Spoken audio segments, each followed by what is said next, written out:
நான் பண்ருட்டியிலே நிர்வாகிகளை அழைத்து இனி நான் பண்ருட்டி தொகுதியிலே தேர்தலில் நிற்கப் போவதில்லை.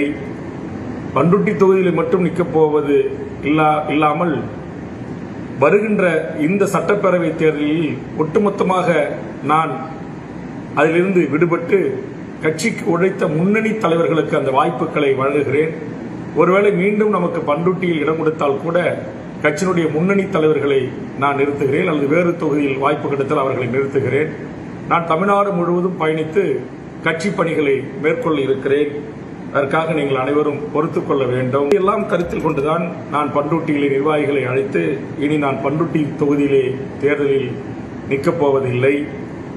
பண்ருட்டி தொகுதியில் மட்டும் நிற்கப் போவது இல்லாமல் வருகின்ற இந்த சட்டப்பேரவை தேர்தலில் ஒட்டுமொத்தமாக நான் அதிலிருந்து விடுபட்டு கட்சிக்கு உழைத்த முன்னணி தலைவர்களுக்கு அந்த வாய்ப்புகளை வழங்குகிறேன்.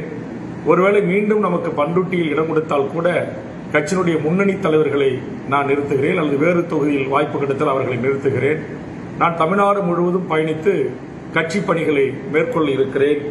அதற்காக திமுக கூட்டணியிலிருந்து அண்மையில் விலகிய தமிழக வாழ்வுரிமை கட்சியின் தலைவர் வேல்முருகன் தற்போது இந்த முறை இந்த சட்டமன்ற தேர்தலில் தான் போட்டியிடுவதில்லை என்றும் கட்சியுடைய பிற நிர்வாகிகளுக்கு அந்த வாய்ப்பு வழங்க இருப்பதாகவும் மாநிலம் முழுவதுமாக கட்சி பணிகளில் பிரச்சாரம் மேற்கொள்ள இருப்பதாகவும் அவர் கூறியிருக்கிறார். என்டிஏ கூட்டணிக்கும் தான் செல்லப் போவதில்லை என்று அவர் ஏற்கனவே தெளிவுபடுத்திய நிலையில் இந்த அறிவிப்பை அவர் வெளியிட்டிருக்கிறார்.